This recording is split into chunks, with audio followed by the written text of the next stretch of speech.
Hello friends, मैं दीपक मौर्य। हमारे YouTube channel DK online learning में आप सभी का स्वागत है।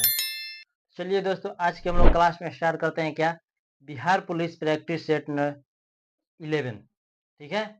तो बाकी की 10 प्रैक्टिस सेट हम लोग कर चुके हैं। उसको आप लोग जाकर वीडियो इस चैनल पर डीके ऑनलाइन लर्निंग पर जाकर देख लीजिए। और आगे की क्लास हम लोग डेली करने वाले हैं और कर रहे हैं, ठीक है। तो अगर आप लोगों ने अभी तक चैनल को सब्सक्राइब नहीं किया तो चैनल को सब्सक्राइब कर लें, बेल आइकन घंटी को भी क्लिक कर लें, ताकि हर वीडियो का नोटिफिकेशन आप तक सबसे पहले पहुंच सके। और ज़्यादा से ज़्यादा अपने दोस्तों के पास जितने भी ग्रुप है हर जगह पर शेयर कर दे, ताकि इसका बेनिफिट हर एक बच्चों को मिल सके। चलिए स्टार्ट करते हैं। देखिए, क्वेश्चन नंबर 1 में क्या बोला गया कि सूर्य के किरण में कितने रंग होते हैं। बताइए, सूर्य के किरण में कितने रंग होते हैं? तो वह 7 रंग होते हैं। कितने रंग होते हैं? 7 रंग होते हैं। तो 7 रंग होते हैं। तो इसमें देखिए 7 रंग किस तरह से दिखता है। तो जैसे जैसे जिसका वो विक्षेपण जितना ज्यादा होता है, वो वैसे उतना उतना ही उसका तरंग दैर्घ्य कम होता है। तो बताइए, जिसका विक्षेपण ज्यादा होगा उसका तरंग दैर्घ्य उतना कम होगा। यानी कि बैजानी हपी नाला, तो ऊपर में क्या होता है? रेड रहता है, नीचे में कहता है बैजानी रहता है, ठीक है, वायलेट रहता है। तो यहाँ पर जब वायलेट रहता है तो देखिए वायलेट का जिसका तरंग दैर्घ्य ज्यादा उसका वर्ण विक्षेपण कम होता है। तो बताइए तरंग दैर्घ्य किसका ज्यादा होता है? लाल का। तो इसका वर्ण विक्षेपण कम होता है, तो इसका विक्षेपण जो होता है वो कम होता है, ठीक है। चलिए क्वेश्चन नंबर सेकंड पे आते हैं। क्वेश्चन नंबर सेकंड में देखिए बोला गया कि जब किसी उदासीन धातु के गोले को धनात्मक रूप से आवेशित आवेशित क्षण अवशित क्षण के संपर्क में से आवेशित किया जाता है, तो बताइए यह क्या होगा? तो यह जो है, यह क्या होता है कि वह इलेक्ट्रॉन को खो देता है। ऑप्शन नंबर ए बोला गया है। इलेक्ट्रॉन को क्या वह खो देता है, ठीक है, इलेक्ट्रॉन को खो देता है। चलिए क्वेश्चन नंबर थर्ड पाइए। दो वेक्टर जिनका मान अलग अलग है, दो वेक्टर जिनका मान क्या है? अलग है। तो उनकी क्या बोला गया कि दो वेक्टर जिनका मान अलग है तो उनकी परिणामी शून्य नहीं हो सकता, उनकी परिणामी जो है शून्य नहीं हो सकता। ऑप्शन नंबर कौन सा हो जाएगा? तो सी हो जाएगा, उनके परिणामी जो है शून्य नहीं हो सकता, ठीक है। चलिए क्वेश्चन नंबर नेक्स्ट पे आते हैं।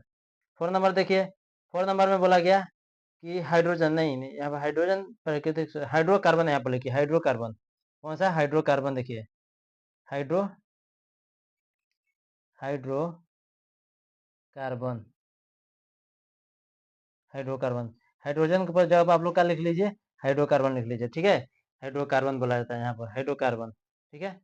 हाइड्रोकार्बन के प्राकृतिक स्रोत है, तो बताइए हाइड्रोकार्बन के प्राकृतिक स्रोत है। ऑप्शन नंबर ए बोला है, कच्चा तेल बोला गया, ठीक है। ऑप्शन नंबर ए जो है कच्चा तेल हो जाएगा। हाइड्रोजन की क्या है? प्राकृतिक स्रोत हो जाएगा। ऑप्शन नंबर ए बोला जाएगा, ठीक है। चलिए क्वेश्चन नंबर नेक्स्ट पे आते हैं। नेक्स्ट नंबर क्वेश्चन पे आते हैं। और आपको इससे पहले आपको बताते हैं कि हाइड्रोकार्बन जो है दो प्रकार के होते हैं। कौन सा? एक एलिफैटिक हाइड्रोकार्बन, एक एरोमेटिक हाइड्रोकार्बन होता है, ठीक है। ये दो प्रकार का होता है हाइड्रोकार्बन। चलिए नेक्स्ट नंबर क्वेश्चन पे आते हैं। 5 नंबर क्वेश्चन देखिए। 5 नंबर क्वेश्चन बोला है कौन सी धातु अन्य धातुओं के साथ मिलकर पारद बनाती है। बताइए कौन सी धातु अन्य धातुओं के साथ मिलकर क्या है? पारद बनाती है। तो कौन सी धातु अन्य धातुओं के साथ मिलकर पारद बनाती है? तो वह है पारा बोला गया। ऑप्शन नंबर बी बोला गया, पारा। तो जिससे पारद को क्या बोलते हैं हम लोग? यानी प से पारा, प से पारद बोला जाता है, अमलगम को जिसे बोला जाता है। अमलगम या पारद सेम है, ठीक है। तो बताइए लोहे पर जस्ते की परत चढ़ाने की प्रक्रिया क्या था? गैल्वेनाइजेशन। अब आपको क्या बताते हैं? कुछ आपको पॉइंट बताते हैं, ठीक है। कुछ आपको पॉइंट बताते हैं क्या कि सोल्डर। तो सोल्डर बताइए किसका मिश्र धातु है? ये सोल्डर किस किसका मिश्रण होता है? तो टीन और लेड का, टीन और लेड का जो है मिश्रण होता है। किसका? टीन और लेड का वह मिश्रण होता है। कांसा किसका होता है? कॉपर और टीन का होता है। कांसा किसका? कॉपर और टीन का होता है, ठीक है। और आपको पता है बेल मेटल किसका होता है? तो कॉपर और टीन का। बेल मेटल भी क्या होता है? किसका? कॉपर और टीन का होता है। उसके बाद बताते हैं आपको पीतल। पीतल कॉपर और जिंक का होता है। कॉपर और जिंक का मिश्रण होता है, ठीक है। चलिए आते हैं क्वेश्चन नंबर 6 पर। क्वेश्चन नंबर 6 में देखिए क्या बोला गया कि निम्नलिखित में से कौन विद्युत का सबसे अच्छा चालक है। बताइए निम्नलिखित में से कौन विद्युत का सबसे अच्छा चालक है? निम्नलिखित में से कौन विद्युत का सबसे अच्छा क्या है? चालक है। तो कौन सा सबसे अच्छा चालक है? तो वह चांदी बोला गया। ऑप्शन नंबर डी बोला गया, चांदी बोला था। ऑप्शन नंबर डी चांदी को बोला था सबसे अच्छा चालक है। अब आपको बताते हैं कुछ चांदी के कुछ प्रमुख अयस्क है। चांदी के 3 प्रमुख अयस्क हैं। कौन? पहला वाला रूबी सिल्वर। रूबी सिल्वर जिसको क्या बोलते हैं? या हॉट सिल्वर बोला जाता है, जिसे एजीसीएल बोला जाता है। क्या? एजी Cl बोला गया, AgCl बोला जाता है, ठीक है, AgCl।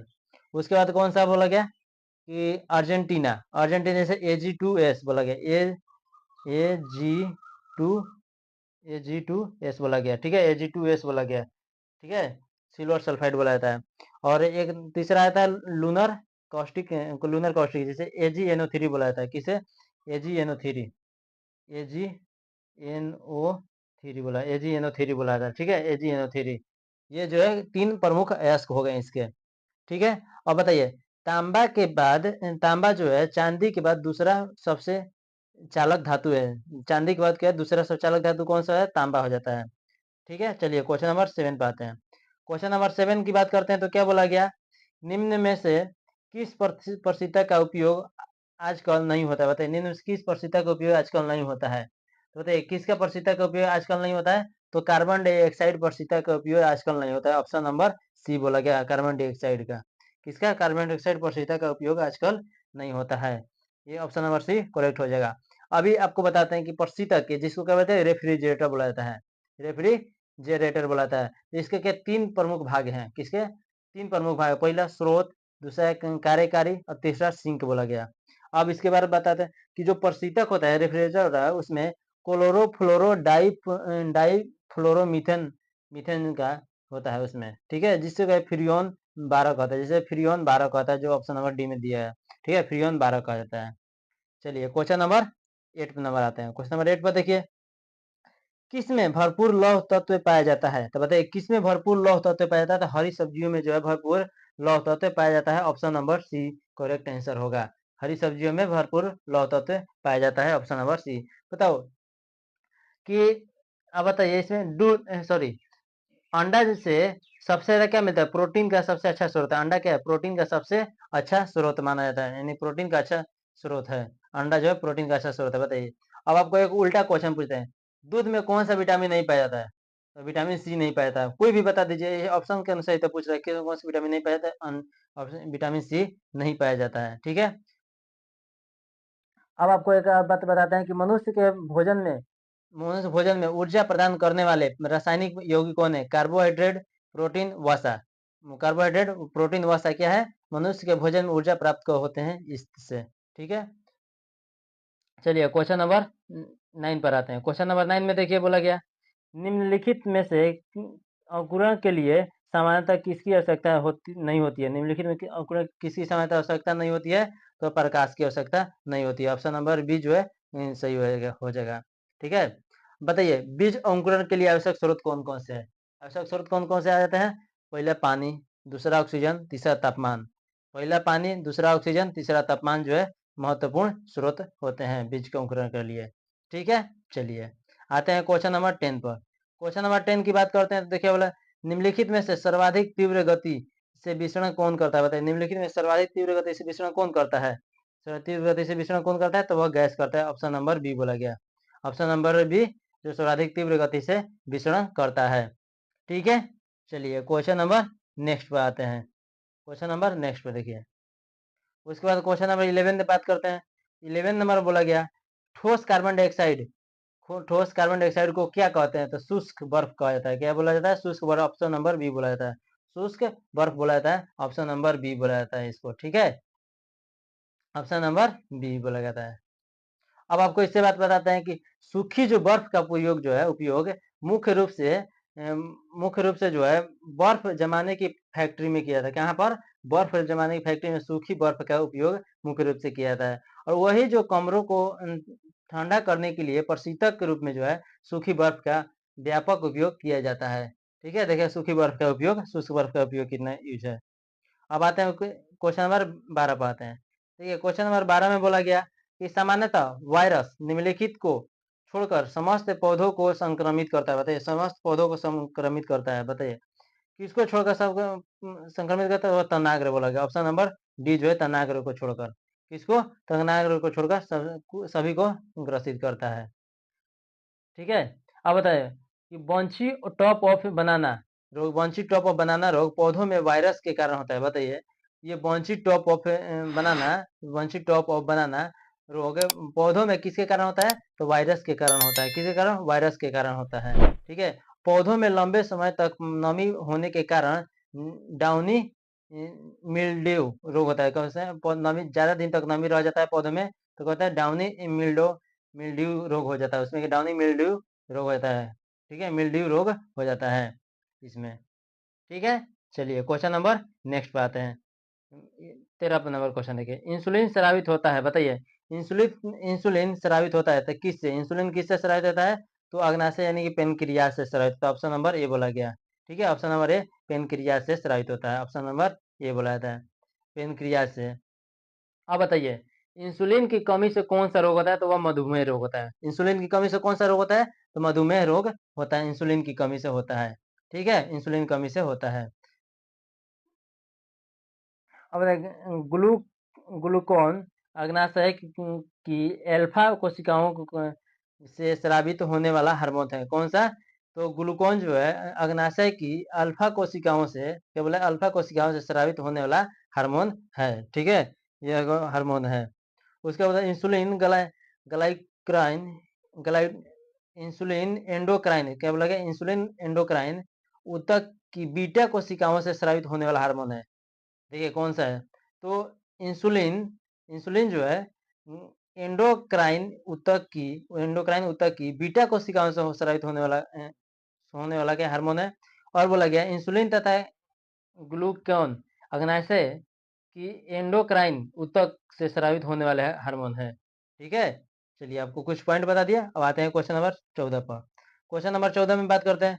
तो क्वेश्चन नंबर 14 बोला कि आंख के मायोपिक दृष्टि में यानी कि अल्प दृष्टि में क्या होते हैं कि रेटिना के सम्मुख प्रकाश किरणें केंद्रित होते हैं। कहाँ पर? रेटिना के जो सम्मुख प्रकाश किरणें जो है केंद्रित होते हैं। रेटिना के सम्मुख प्रकाश किरणें कहाँ पर? रेटिना के प्रमुख प्रकाश किरणें जो है वह केंद्रित होते हैं। ठीक है, क्वेश्चन नंबर नेक्स्ट देखते हैं। और आपको इसके बाद बताते हैं एक कि दृष्टि वैषम्य जो है का कारण कॉर्निया का पूर्णतः गोलीय न होना है।